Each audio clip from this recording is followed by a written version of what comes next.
Hello, everybody, and welcome to Donna's File. And this is the first part of a series where I'm going to take a look into Donna's jail file.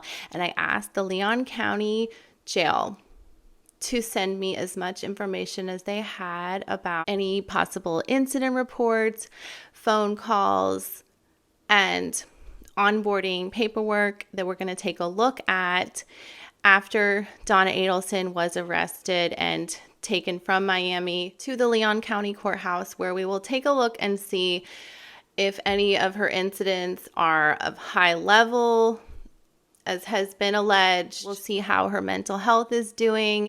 Hello, everyone. I was looking forward to sharing Donna's file with you all, and I wanted to first share the things that I thought were the most interesting, and that a lot of people had speculated that Donna was in a paper suit, and I verified with her paperwork that she is in fact not. And we saw her in this red prison garb, jumpsuit looking outfit at her first court appearance in Tallahassee. And I can verify through her paperwork that was something interesting I found. And as I go through the paperwork, there's several interesting things that I found. Let's just first start off something I just saw.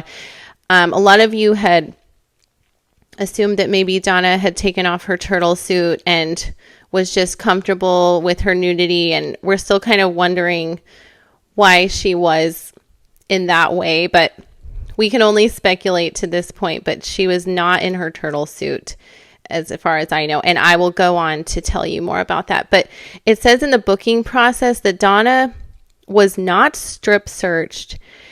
She did a full body scan. So for those of you out there who think that they do that, it's pretty good to know that they don't do that probably as much anymore in 2023. But her property inventory was completed. Her fingerprints were done. So she was placed in a holding cell. Then they did all her data entry and looked for any holds. Her history is classified as violent.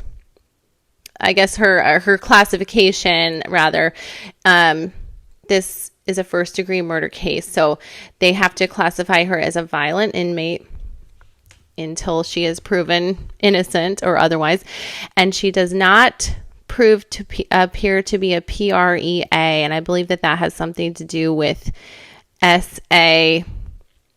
And defendant will be moved to a high-risk red due to current charges. And I believe that they did the same thing for Charlie and Katherine as I looked through their files. Also because of her possible threats of unaliving herself. But I'll go more into that later. And something interesting I found here, her weight is 140. Maybe this was before she started losing weight due to all of the stress of Charlie's incarceration, and his guilty verdict probably did not do well for her, but definitely helped her to shed some lbs from all that, lobster and pasta salad or whatever, the potato salad she was talking about on the wiretaps. Anyway, let's go on. Her first contact is Harvey, and her address is still the Brickell apartment with Harvey that she shares. So apparently they have not sold that yet, but first contact is Harvey, and I will block their address on this screen. I wonder if she's calling him. They did not send me the records, as I will say 100 times. No calls right now from Donna. And I thought this was really interesting, the case management interview sheet. She is about a score of 15, which means that she is a medium custody due to her, just the nature of her charges. She is probably not adjusting well. A high score of, she is not adjusting well to incarceration. She got a 4. And also no escapes or attempted escapes. Maybe, she got a high score on escape risk. So they gave her a high score And she does have pending court actions. So they gave her a 4 on that. You do not want these high scores in the interview. It looks like they gave her a very low score, and that's what she wants. She was cooperative during the interview, and she is not a potential for disciplinary problem. So I guess it's just due to her not adjusting well. She got kind of a medium score in custody. So she is definitely where she belongs, folks. And moving on, let's look at her mental health or physical developmental disability. No, her age does put her at risk. Yes. She is not small in stature, but I mean, she's very frail, but not super petite. Has the inmate ever been incarcerated? Yes, I guess in Miami. The inmate's history exclusively nonviolent? No, this is first-degree murder. So this is absolutely, she's definitely has some heavy charges, and we believe that she is where she belongs. Does the inmate have prior convictions of SA? No. Is the inmate charged with any SA? No. Does the inmate have a history of violence? Yes. Interesting. I guess due to the charges, yep. And the inmate perceived to be LGBT? No. Has the inmate previously experienced SA? No. Does the inmate feel vulnerable? No. That's interesting. She does not feel vulnerable. Does the inmate have any prior incidents, victimization, abuse? No. All right, so some interesting information there. And as we go on, okay, so as of the 21st of November, Donna Adelson had said she is not thinking of harming herself, and she doesn't have any existing injuries. So I believe this is why they had her kind of on, they didn't necessarily have her on a blank watch the whole time up until the present. She probably talked herself off the ledge, got them to feel like she was going to be a good girl, etc., etc. Okay, I found this really interesting too. We were wondering about her street clothes. I guess she might have left those in Miami. It says she doesn't have any jewelry, but she did have a silver hair tie and a black hair tie. Interesting. So it says that inmate has no funds here. That will probably change. This is what I feel like will answer some questions. These are the things that Donna was issued on the first day, on the 20th, 21st. She was issued a clean inmate uniform, inmate shoes, clean blanket, clean sheets, clean towel, clean washcloth, clean pillowcase, underwear, 1 pillow, 1 mattress. So they did not give her paper clothes, guys. She talked herself off the ledge, and they gave her a toothbrush, toothpaste, soap, comb, etc., etc. This is interesting info. She was not in a paper outfit. She has use of the phone. I think one reason I don't have these phone logs is possibly because it might take her some time to get the tablet up and running. I still have my fingers crossed that we can see who she was calling. All right, these are other things that she was issued. Gray hoodie, blue shirt, gray sports bra, gray pants, white sneakers, gray socks, black underwear. Florida DL, I don't know what that is. Hair tie, miscellaneous papers. All right, so she's got everything she needs. And, all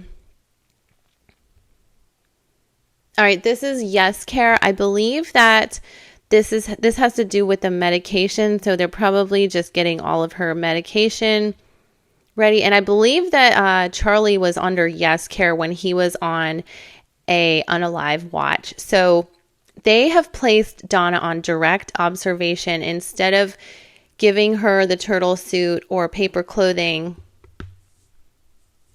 They have placed her on direct observation. And you'll see in the paperwork below, she was on a lower bunk, I guess that's probably so she could not unalive herself.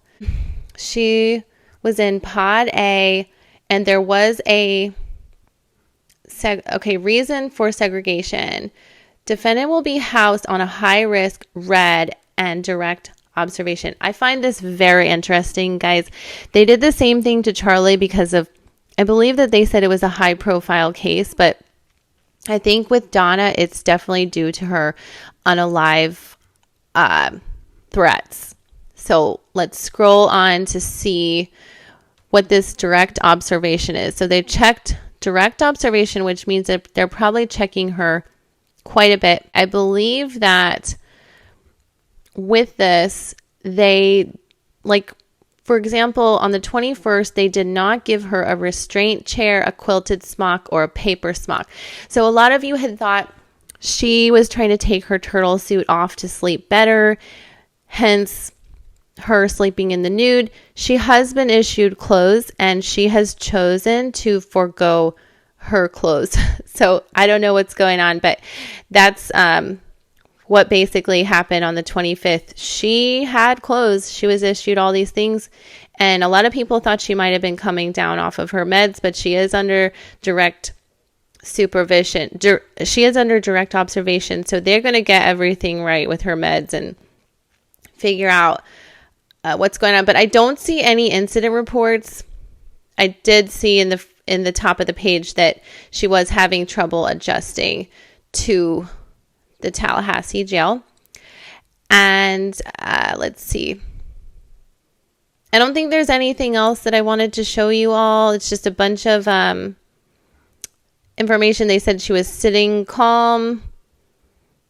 And I believe that she is in a cell by herself. I will definitely request more of these records because I think that this answers some of our questions and to how Donna's doing in the Leon County Jail. And just as a side note, they did not send me her call logs. And, rather than being upset about it, I'm just understanding there's been a lot of reports in the media about it. Just like the Tallahassee Democrat had reported that there was 35 hours of phone calls. I was pretty close. Me and my mom were pretty close. We said 31, but there's a lot of people snooping around Charlie's jail calls right now, and I'm assuming that she probably called Harvey.